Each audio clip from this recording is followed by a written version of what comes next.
বেশিরভাগ রাজমিস্ত্রি ভারতের কোন জেলার বলেন তো? মুর্শিদাবাদ। কেন বলেন তো?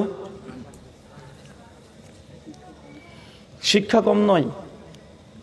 রাজমিস্ত্রি মানে তারা বড় বড় বিল্ডিং তৈরি করে, রাজার ঘর তৈরি করে, এই জন্য রাজমিস্ত্রি, রাজার মিস্ত্রি। ওরা রাজপ্রাসাদ তৈরি করে।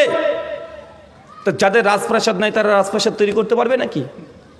আরে মুর্শিদাবাদ সেই সময় গোটা বিশ্ব জগৎকে, গোটা ভারতকে এইখান থেকে কন্ট্রোল করা হতো। ক্ষমতা এখানেই।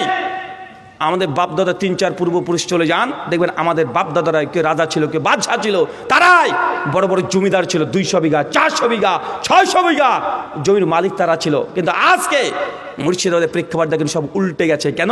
ওই স্রোতে গা ভাসিয়ে দিয়েছে। আজকে মুসলমান মুর্শিদাবাদে সবচেয়ে পিছিয়ে আছে। আছে না নাই? কথা বলেন। আছে।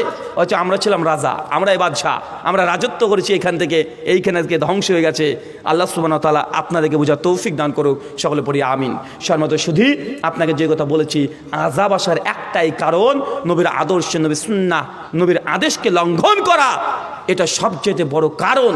যে জাতি তার নবীকে অস্বীকার করেছে, সেই জাতিকে আল্লাহ ধ্বংস করে দিয়েছে। আমাদেরই সেই পরিস্থিতি। চলেন, এটা তো আমাদের সাধারণ মানুষের কথা বললাম। আল্লাহ সাহাবীদের সঙ্গে কি করেছে দেখবেন। চলেন।